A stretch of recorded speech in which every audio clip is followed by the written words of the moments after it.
Okay, good evening. I was not planning on making this video. I'm in an Airbnb. The sound quality is not great. If I take about 2 steps back, it looks like I am ascending directly into the heavens, but we do what we can with what we have. And I really did want to make this video because I started my Malazan reread yesterday. This is going to be my 4th time through the Malazan Book of the Fallen. I'm going to talk about the details of that more in an upcoming video. All you need to know for current purposes is that I started yesterday, and of course a chapter a night. The first thing I did is the prologue, and let me tell you, I was enraptured by this prologue. This is the 4th time I've read Gardens of the Moon. Must be the 8th or the 9th time that I've read the prologue to Gardens of the Moon, but for some reason, I don't know what it is, maybe it's just because I'm taking notes this time, I found so much to discuss just in these first 7 or 8 pages, and that's what I wanted to do with you today. I know that there are some other kind of videos talking about the prologue of Gardens. I haven't seen them yet. I kind of wanted to get my own thoughts out there before I approached any of those. What you do need to know is that there's not going to be any spoilers for anything past the prologue. I'm not even going to name certain characters beyond, I would say, just the main thematic concerns. I will talk about the main thematic concerns that carry through Gardens of the Moon and Malazan as a whole. It's not really a spoiler, but just to make yourself aware. Oh, this prologue, it was so good. I was reading it going, how have I not really kind of thought about it? I think I've just kind of trundled through the prologue previously to get to the good bits, the meat of the book. And that was such a mistake. And I want to share with you why today.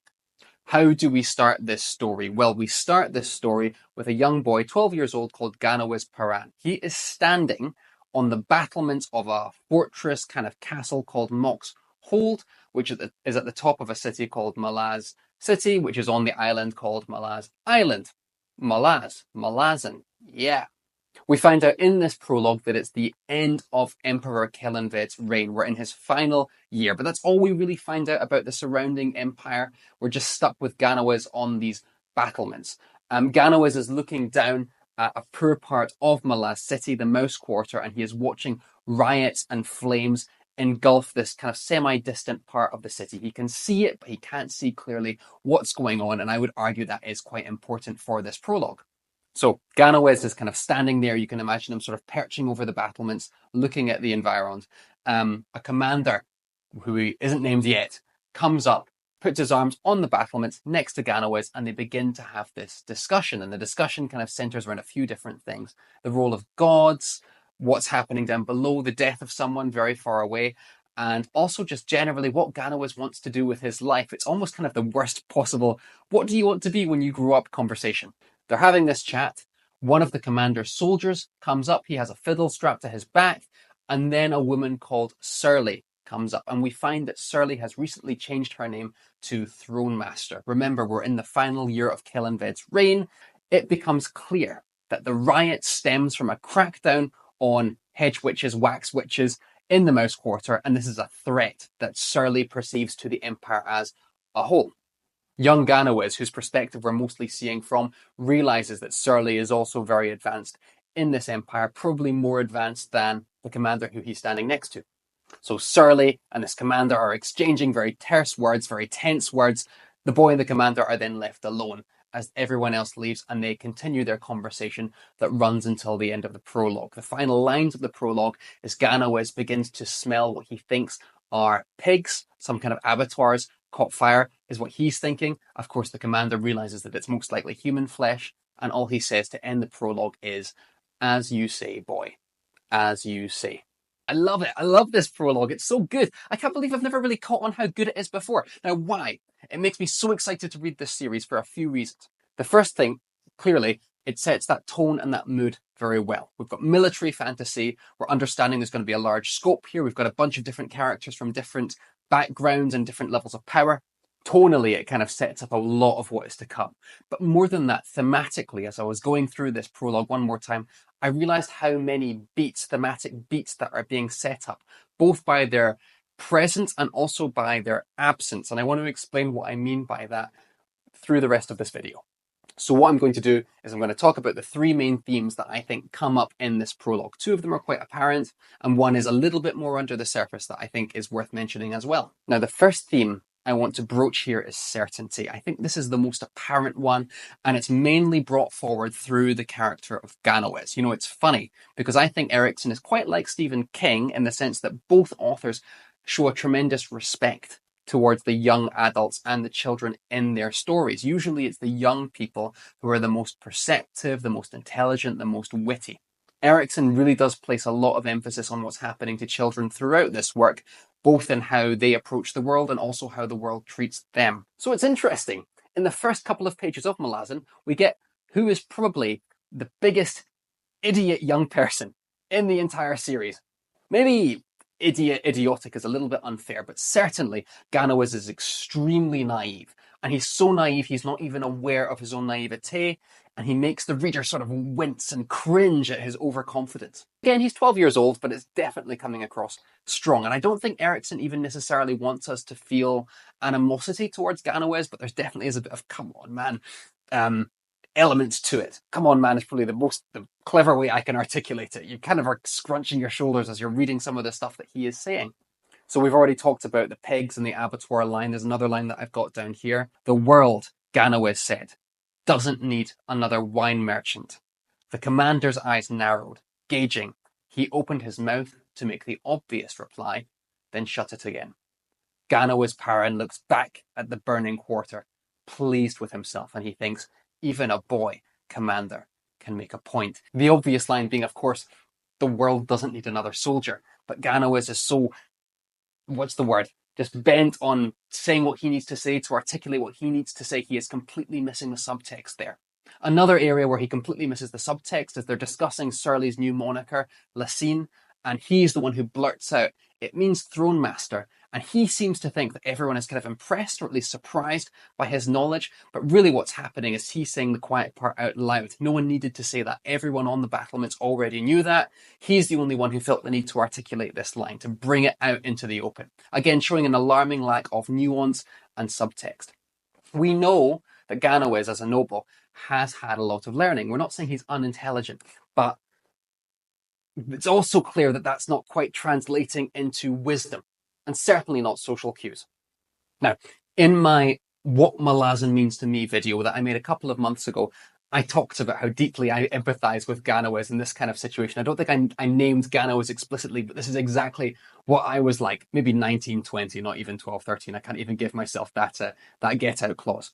Someone who thinks they know so much about the world and how the world works. And what they actually needed was maybe just to sit down and be quiet for a little bit and listen to the other perspectives and realizing that not everything has to be vocalized. The difficulty, though, is kind of breaking out of this overconfidence, this certainty. How do you realize that your certainty is false if you're already certain of that certainty? And that's something that comes across in the Malazan Book of the Fallen as a whole, but it's a challenge for all of us, I guess, to be reflective and kind of consider things from the perspectives of others and weigh our words more carefully. Anyway, as I say, Ganowez's portrayal of his certainty, his overconfidence, when what he thinks he's showing is his intelligence, is quite on the nose. I think most of these the reader is going to pick up the first time through. However, the more I look at this prologue, the more I realize that the question of certainty is a bit more pervasive than just focusing on Ganowez. Surly is also massively confident and is not really willing to kind of brook any argument about what she's feeling, what she's thinking. And actually, it's interesting that the only two characters who seem to have genuine concern for some of the people down below, and we'll get to that when we get to theme 3, are also the two characters who are using less confident language. So the character with the fiddle on their back and the commander use words like maybe, perhaps, but they're the only two characters I have noticed, at least in the prologue, that do. There's some kind of connection here between this lack of certainty and the ability to see outside yourself at all. It's interesting that even we as readers are sort of given a sense of certainty as we walk into this prologue. We're told that it's the last year of Kellanved's reign. We're told in the poem that precedes this prologue, and that could be for another video, that the emperor is going to die or has died. So we are also coming into this scene knowing certain things about the text and almost being given a sense of certainty ourselves. And this is also kind of enforced by the fact that Surly is now calling herself Throne Master. It's almost like we are made to be confident ourselves as we walk in. And we're kind of almost siding with Ganowez and we're siding with Surly in their attitudes just by the information we're given. I think it's a really marvelous little device that Erikson has done there. So yeah, this issue of confidence and certainty is peppered throughout this prologue in a really clever way that is much more subtle than it first seems, and is definitely worth highlighting. So that's theme number one. Second theme I want to talk about is that of control, because there is so much control going on in this scene, different people vying for control and the hierarchy of control. So what do I mean? Well, first of all, you've got this assertion of control from the soldiers over the wax witches in the mouse quarter down below. They are saying, we are going to stamp you out. This is not acceptable in the Empire anymore based on the orders from up high. That's one degree of control. You've then got a bunch of kind of chains of command. You've got the man with the fiddle on his back and the commander. You've got Surly and the two guards behind her. At the start, you seem to have a very clear, rigid, hierarchical understanding of how this world is going to work. But then, and again, this is just marvelous, the more you start to pick at it, these rigid hierarchies and this establishing of control is complicated and problematized by Erikson just in this prologue. While, okay, there are some rigid hierarchies going on, there is also this immediate clash between Surly and the commander on the roof. The soldiers who I spoke about just about 30 seconds ago as a representation of solid control are actually really struggling, and they've lost control of the mouse quarter, hence the riots that are going on. And at this point, from Ganow's perspective, looking down, we don't know how that's even going to pan out. We have a guess, but even Ganow seems to know more, or at least the same amount as the commander at some points, which gives even Ganow, the young boy, some kind of degree of control over the situation, at least in the sense of information that he has. The absent emperor also seems to have a degree of control over the situation, even though he's gone, even though we know that this is the final year of his reign. They're all waiting for him to come back, almost like some kind of prophesied character. And that gives him a sense of autonomy in the scene that he's not even in. The characters even seek to control their own names. Surly is trying to establish her new role as Lasine, as Throne Master. But in some ways, you could even argue that takes away their control, because what they're doing is it allows the characters to pick apart their motivations and their intentions. And last, you have the question of the gods and how much control they have over the situation. We haven't been introduced to the Malazan pantheon yet, so as a first-time reader, you don't quite know how the gods operate in this world, or even really if the gods exist in this world. But it's said that you can lie low and escape their influence. So there's a question there as to how much power, how much control the gods have. And interestingly, just going back to the naming thing, the gods' names will be used as swear words throughout this series. I mean, there's a real world parallel there, but it also speaks to this idea that language and naming is one way you can claim or diminish your autonomy in this world. The more you think about it, in these like 5 or 6 pages, in a book of military fantasy, the idea of rank and control is immediately problematized. And all this is symbolized by this weather vane that is just spinning any way it wants at the top of this battle or riotous sequence. It's like the whole thing is farcical. Who actually has agency and who is pulling the strings is such a big theme and ongoing question in Malazan Book of the Fallen. And it's one that is so skillfully set up here. Oh, I love it. The last thing I want to talk about, the last theme rather, I want to talk about is compassion. Or rather, here, it's absence. You could argue this is maybe the biggest reach of the 3 themes, but I don't think so, and I want to explain why. So, if you've read anything about Malazan, you might not even have touched one of the books, you will know, probably, that compassion is the epicenter of the series. I believe Erikson himself, or maybe someone close to Erikson, has called it a 3 million word treatise on the importance of compassion. Now, I want to define terms here. I think that's really important, because what a lot of people seem to think of compassion is that it is just feeling something towards someone. You know, something bad happens to someone, so you feel similarly towards them. No, that's just empathy. Compassion is the action spurred by the empathy or sympathy you feel towards someone else. That's really important. It's not just the feeling, it's the call to action that empathy inspires within you. And this is really important because you do have action that might seem compassionate, but is really done out of a sense of duty. And you could maybe argue that's not compassion. And you could also argue that someone can feel a great feeling towards someone of empathy or sympathy, but that isn't necessarily positive. You know, we all are aware of maybe character archetypes or people in our own lives, I hope not, who kind of treat the bad news of other people as gossip, as drama. They use it to feel something themselves. That is also not compassion, obviously. And what do you get in the prologue to this 3 million word treatise on compassion? Virtually no compassion. You have 4 characters, plus 2 if you consider the bodyguards, And none of them are really embodying that sense of compassion that Erikson is going to be hammering home over the next 10,000 pages. Two of them are slightly more compassionate than the others. The commander does say some things that imply that he's looking out for the people down below. He says it wouldn't do to have the whole city burn. And he later says, this is your mess. So he's aware this is a bad situation. And the man with the fiddle on his back also does express some concern, but that concern is largely based on the soldiers within this riot, rather than the witches whose suffering spurred this riot on in the first place.